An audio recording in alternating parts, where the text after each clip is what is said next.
तो एक तरफ बात की जा रही है कि शांति होगी, लेकिन ये सिर्फ और सिर्फ अशांति की ओर बढ़ते जा रहे हैं। अब एक और जानकारी आ रही है, वो आपको बताती हूँ कि रूस के Su-35S फाइटर जेट ने किस तरीके से तबाही मचाई हुई है।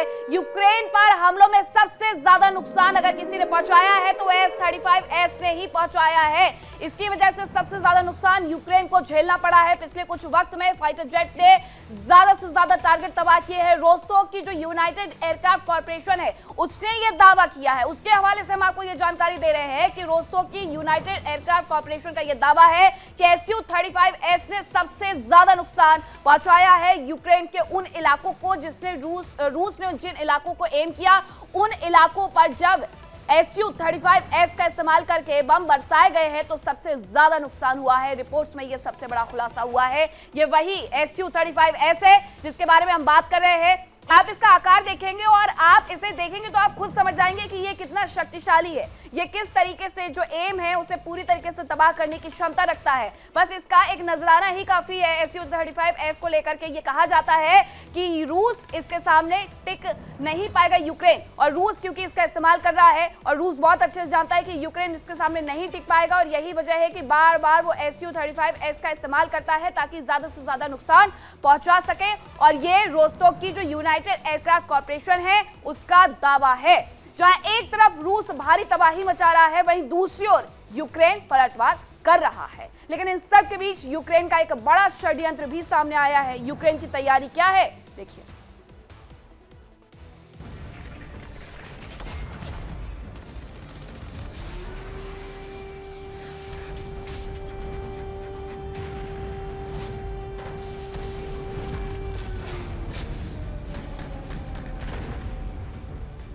जहां एक ओर रूस यूक्रेन पर जबरदस्त अटैक कर रहा है तो वहीं दूसरी ओर यूक्रेन भी लगातार पलटवार कर रहा है। यूक्रेन की मिसाइलें और लॉन्ग रेंज ड्रोन अब रूस के अंदर तक तबाही मचा रहे हैं।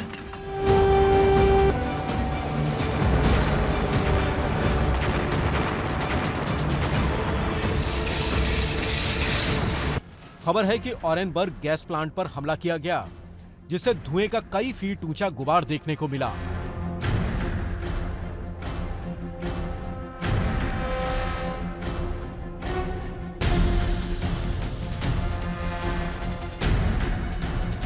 बताया जा रहा है कि यहां के 4000 स्क्वायर मीटर से ज्यादा इलाके में आग फैल गई।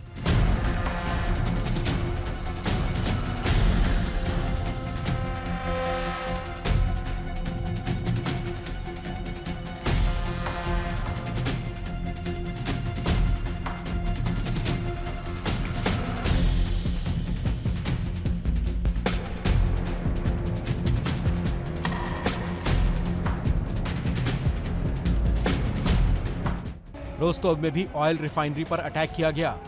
हमले के बाद रिफाइनरी में जबरदस्त आग लग गई।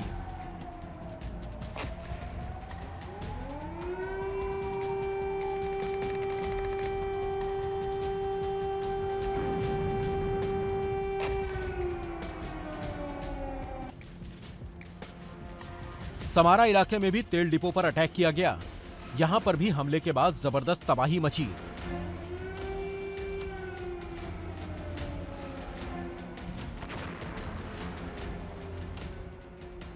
यूक्रेन लगातार रूस को आर्थिक नुकसान पहुंचाने की कोशिशों में है और इसी रणनीति के तहत रूस के बंदरगाहों पर भी हमला किया जा रहा है। ऑयल डिपो और तेल रिफाइनरी को भी नुकसान पहुंचाया जा रहा है।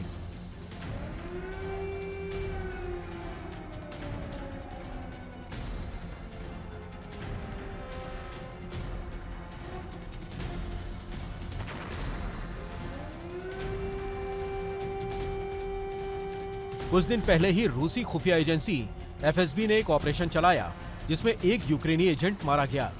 खबर है कि उसके पास से कई ऑयल रिफाइनरी से जुड़े दस्तावेज बरामद हुए हैं।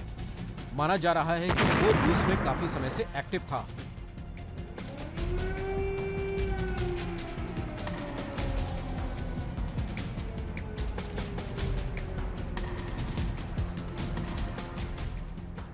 माना जा रहा है कि यूक्रेन के टारगेट पर ट्रांसनेफ्ट की मुख्य पाइपलाइन और डिस्पैचर स्टेशन है।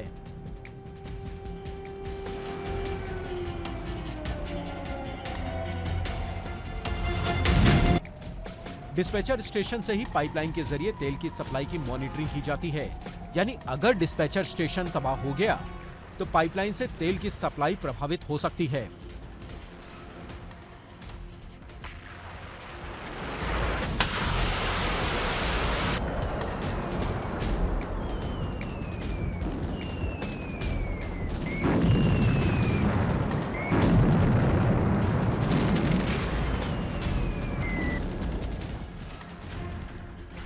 बताया जा रहा है कि त्यूमिन से उफा, समारा और अल्मीतिव्स तक तेल की सप्लाई होती है।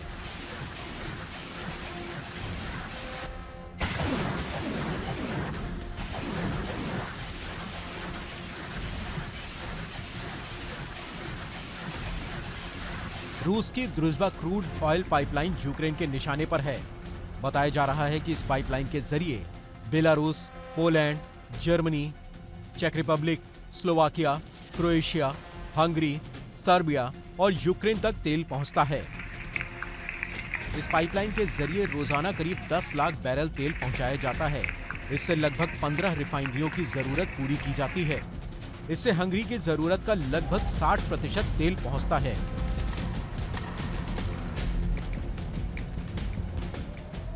इसके अलावा यूक्रेन की सेना अब तक का सबसे बड़ा षड्यंत्र रच रही है। खबरों के मुताबिक क्रेमलिन में यूक्रेन के जासूस अब एक्टिव हो गए हैं। इनके निशाने पर रूस के सामरिक और व्यापारिक ठिकाने तो हैं ही, राष्ट्रपति पुतिन और उनके करीबी भी हैं। यानी ज़ेलेंस्की ने पुतिन की हत्या का प्लान बनाया है और मॉस्को में बीते कुछ दिन में हुई 2 घटनाओं ने इस शक को और पुख्ता कर दिया है।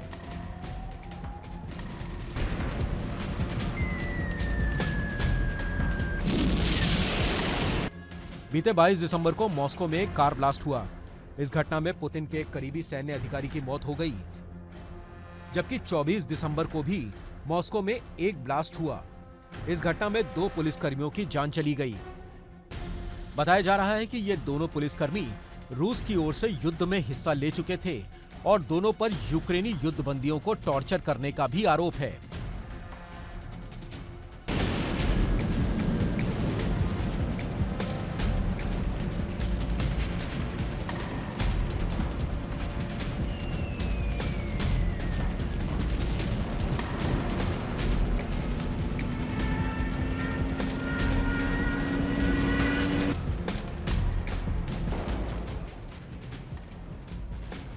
ये दोनों ही घटनाएं येलेत्स्काया स्ट्रीट पर हुई।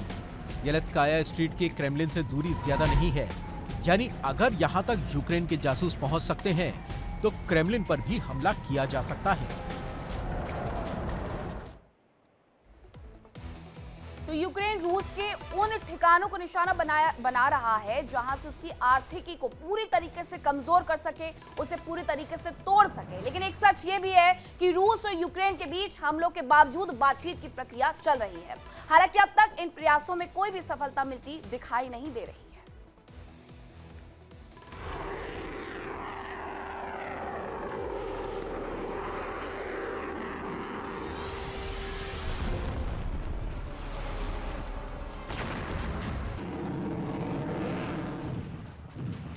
एक ओर जंग भड़कती जा रही है तो वहीं दूसरी ओर शांति वार्ता भी जारी है।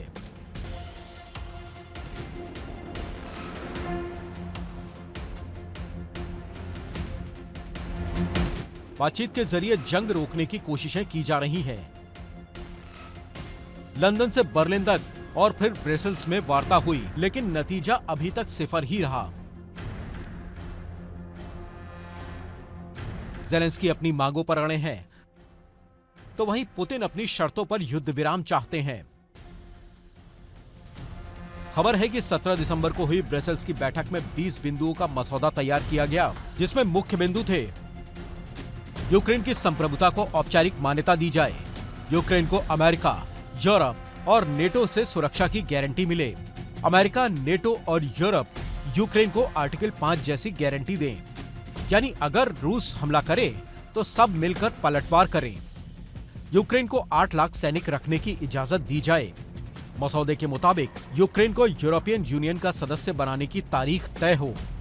इसके अलावा ज़ैपोरिज़िया पावर प्लांट पर यूक्रेन और अमेरिका का 50-50% का कब्जा हो।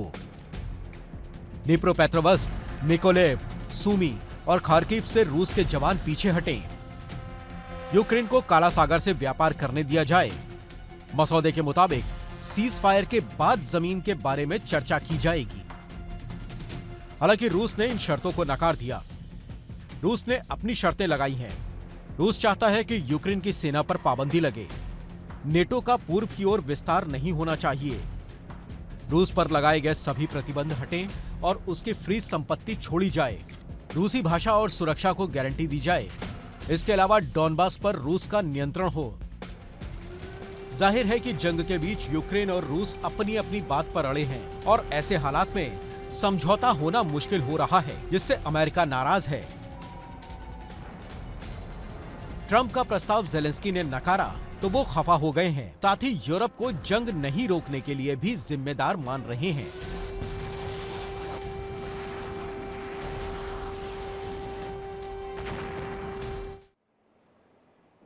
तो शांति समझौता करवाने के लिए मसौदा तैयार करवा लिया गया है, लेकिन इसके साथ साथ यूक्रेन के ऐसे बहुत से क्षेत्र हैं जो रूस को देने होंगे, इसमें ये लिखा हुआ है। इसी वजह से बार बार यूक्रेन ये कह देता है कि उसे ये शांति समझौता नहीं चाहिए है। अब एक नया शांति मसौदा जरूर मायामी में तैयार किया गया है, लेकिन क्या उस पर सहमति बनेगी ये आने वाला वक्त बताएगा। लेकिन एक और जानकारी ये है कि एस्टोनिया लेने जा रहा है लॉन्ग रेंज रॉकेट सिस्टम। ये बड़ी जानकारी है। करीब 3 मिलियन यूरो की कीमत से इसे खरीदा जाएगा। 6 लॉन्चर्स के साथ ही मिसाइलें सप्लाई की जाएंगी। इसमें नॉर्वे, लताविया, लिथुआनिया से भी रॉकेट सिस्टम लिए जा सकते हैं। ये अहम जानकारी मिल रही है। इस पूरे खबर को लेकर के आपको बताएं कि एस्टोनिया ये लॉन्ग रेंज रॉकेट सिस्टम लेने जा रहा है, क्योंकि वो भी चाहता है कि अगर कभी भी किसी से युद्ध छिड़ता है तो उसके पास भरपूर हथियार होने चाहिए। और ये 3 मिलियन यूरो की कीमत से खरीदे जाएंगे। और ये देखिए किस तरीके से इन मिसाइलों का जो है इस्तेमाल किया जाता है। वह एस्टोनिया भी अपनी स्थिति को पूरी तरीके से मजबूत करने में लगा हुआ है। इसीलिए उसने कहा है कि 3 मिलियन यूरो खर्च करके ये लताविया से या कहीं से भी लेकर के आएगा, लेकिन ये सिस्टम जरूर लेकर के आएंगे, मिसाइलों को जरूर लेकर के आएंगे, ताकि आने वाले वक्त में वो पूरे तरीके से अपने आप को सुरक्षित महसूस करवा सके, अपने नागरिकों को सुरक्षित महसूस करवा सके। 6 लॉन्चर्स के साथ ही ये मिसाइल सप्लाई की जाएगी। नॉर्वे, लताविया, लिथुआनिया यहां से भी रॉकेट सिस्टम लिए जा सकते हैं। और इसे खरीद कौन रहा है? एस्टोनिया खरीद रहा है। कितने मिलियन यूरो में खरीद रहा है? 3 मिलियन यूरो में खरीद सकता है। 6 लॉन्चर्स के साथ इन मिसाइलों को सप्लाई किया जाएगा। जंग हो रही है, शांति वार्ता भी चल रही है। यूरोप टेंशन में है कि एक और तो अमेरिका है जो पीछे हट रहा है, वहीं दूसरी ओर रूस का जो खतरा है वो बढ़ते जा रहा है। लेकिन इन सब के बीच सवाल वहीं अटक जाता है कि क्या ये युद्ध कभी समाप्त होगा या नहीं होगा।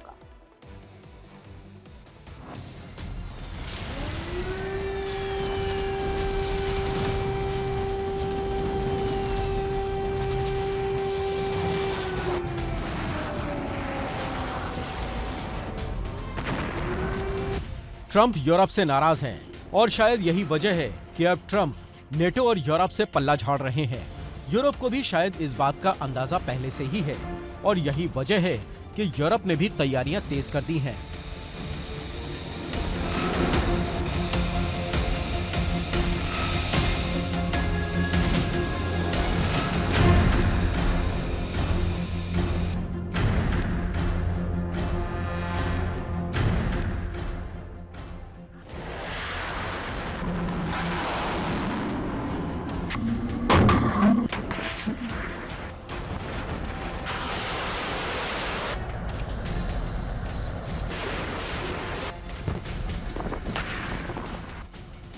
बताया जा रहा है कि यूरोप मान रहा है कि अगर यूक्रेन पर रूस का कब्जा हुआ तो यकीनन अगला नंबर यूरोपीय देशों का ही होगा।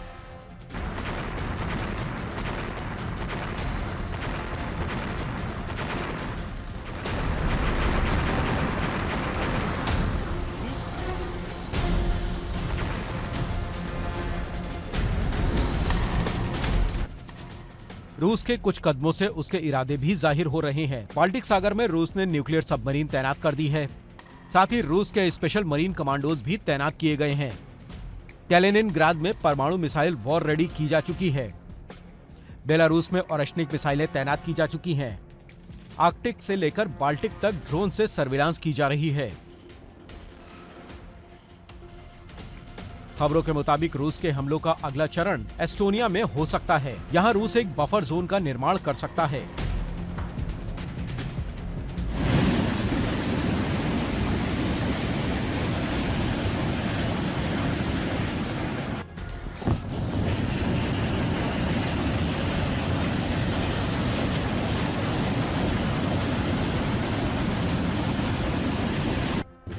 बताया जा रहा है कि नार्वा नदी से शुरू हो सकता है ये बफर जोन, जिसका मिडिल पॉइंट बुहानदू नदी होगी, जबकि तूस्ती में अंतिम पॉइंट हो सकता है।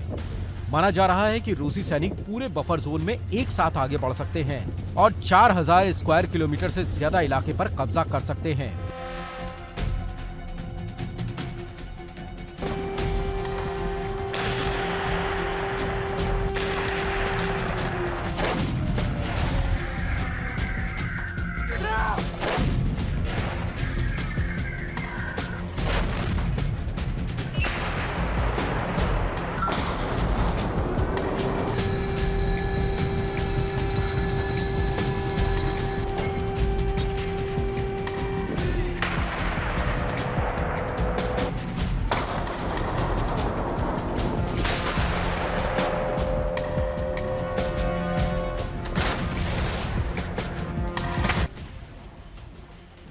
जहां एक और रूस घेराबंदी कर रहा है, तो वहीं यूरोप और नेटो भी तैयारियों में लगे हैं। नेटो की फौज के एंटी ड्रोन तैयार हैं, बॉम्बर्स और फाइटर जेट्स रेडी किए जा रहे हैं।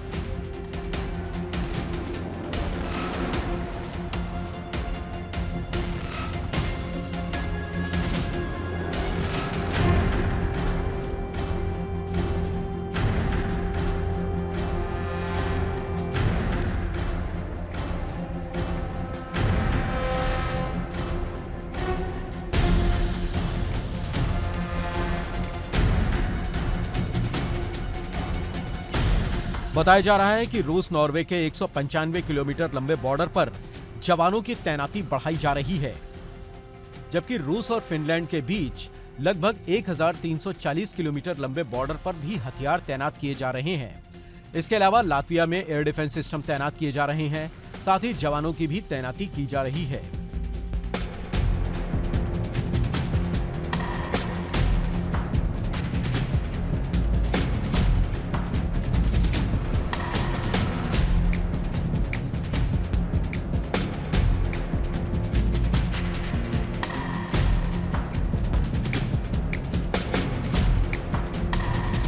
रूस बाल्टिक से लेकर आर्कटिक तक यूरोप को दहलाने की कोशिशों में है।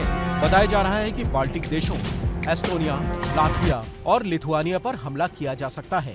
साथ ही पोलैंड भी टारगेट हो सकता है, जबकि आर्कटिक देश फिनलैंड रूस के निशाने पर आ सकता है। इसके अलावा काला सागर से मोल्दोवा पर भी हमला किया जा सकता है।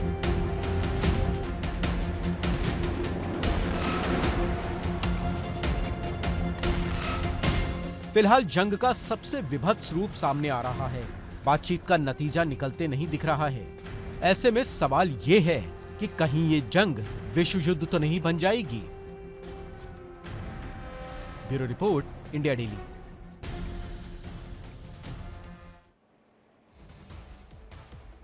और विस्फोट में अब बात करेंगे अगली बड़ी खबर की। जानकारी आ रही है कि इजराइल की लेबनान में एक बड़ी कार्रवाई देखने को मिली है। ये कार्रवाई कहां हुई है?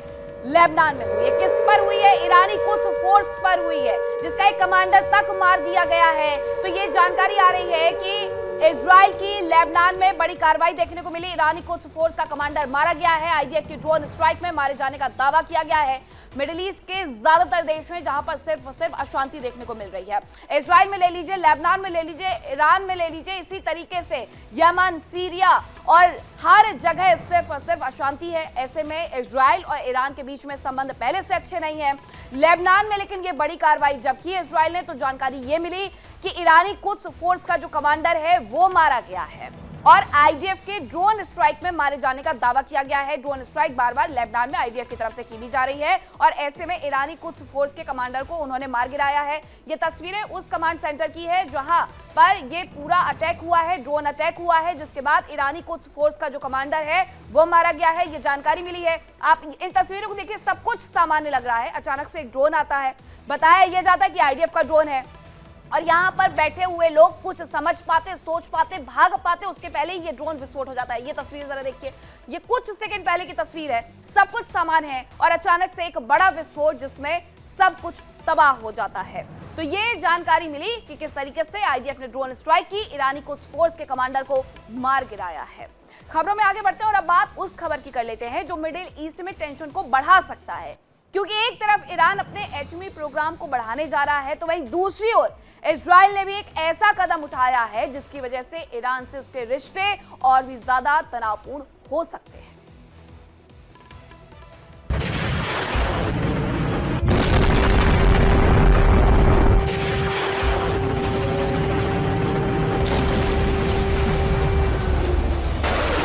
ईरान का बड़ा कदम।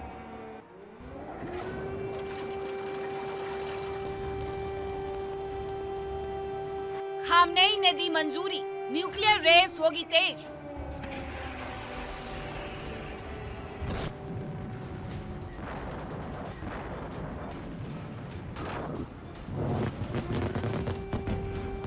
मिडिल ईस्ट में एक बार फिर हथियारों की रेस तेज हो सकती है। एक बार फिर मिडिल ईस्ट में तनाव बढ़ सकता है।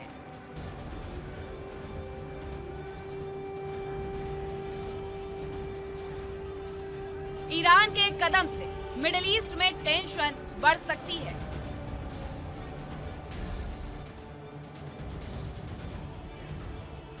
इटली के think tank Indian institute for political studies के रिपोर्ट के मुताबिक ईरान जल्दी छोटे परमाणु हथियार बना सकता है।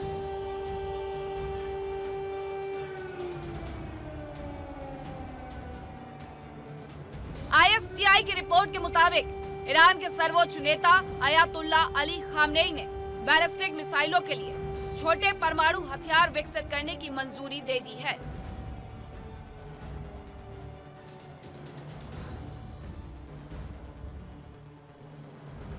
रिपोर्ट के मुताबिक खामनेई ने यह फैसला इजराइल और अमेरिका के साथ जून में हुए युद्ध के बाद लिया। रिपोर्ट के मुताबिक खामनेई ने बैलिस्टिक मिसाइलों के लिए छोटे परमाणु हथियार विकसित करने की अनुमति दी है, लेकिन यूरेनियम संवर्धन को 60% से आगे बढ़ाने की मंजूरी नहीं दी। ईरान का मानना है कि इजराइल और अमेरिका के खिलाफ असली रोकथाम सिर्फ परमाणु हथियार ही हो सकते हैं।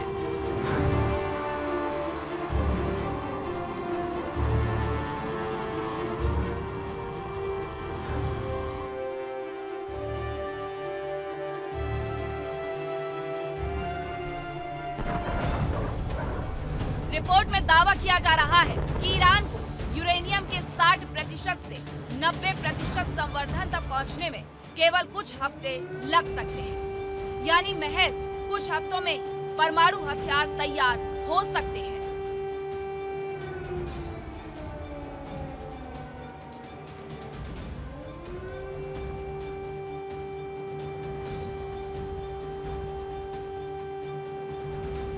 हालांकि अभी तक रिपोर्ट को लेकर ना तो किसी अंतर्राष्ट्रीय खुफिया एजेंसी ने पुष्टि की है और ना ही IAEA ने। IAEA के मुताबिक 13 जून 2025 तक ईरान के पास 60% तक संवर्धित 441 किलो यूरेनियम था। इसे हथियारों के स्तर के लिए जरूरी 90% के काफी करीब माना जाता है। नवंबर 2024 की अमेरिकी रिपोर्ट में कहा गया था कि अगर इसे और संवर्धित किया जाए तो ईरान के पास दर्जन भर से ज्यादा परमाणु हथियार बनाने लायक सामग्री हो सकती है।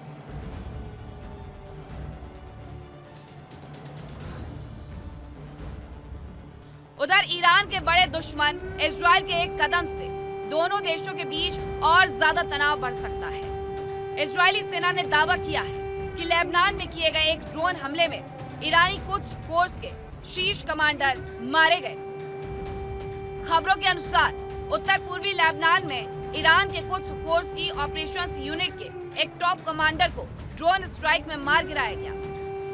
लेबनान की न्यूज एजेंसी का दावा है कि सीरियाई सीमा की ओर जाने वाली सड़क पर एक गाड़ी को निशाना बनाकर किए गए इजरायली ड्रोन हमले में 2 लोग मारे गए। इजराइल की ओर से दावा किया गया उनका target Hussain Mahmoud Marshad al Jawahiri थे। इजराइल का दावा है कि अल जवाहिरी इजराइल के खिलाफ हमलों के लिए जिम्मेदार था।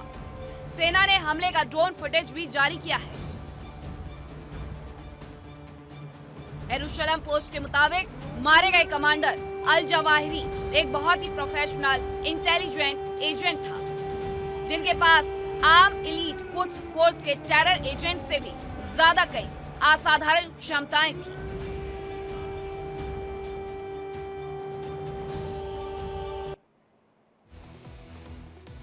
अभी साल पूरा खत्म भी नहीं हुआ है और आपको याद होगा कि इसके पहले भी इजराइल ईरान के बीच में जंग हुई थी। अमेरिका ने भरपूर साथ भी निभाया था, लेकिन इन सब के बावजूद अब जानकारी ये भी मिल रही है कि इजराइल और ईरान के रिश्तों में टेंशन अभी और बढ़ेगी।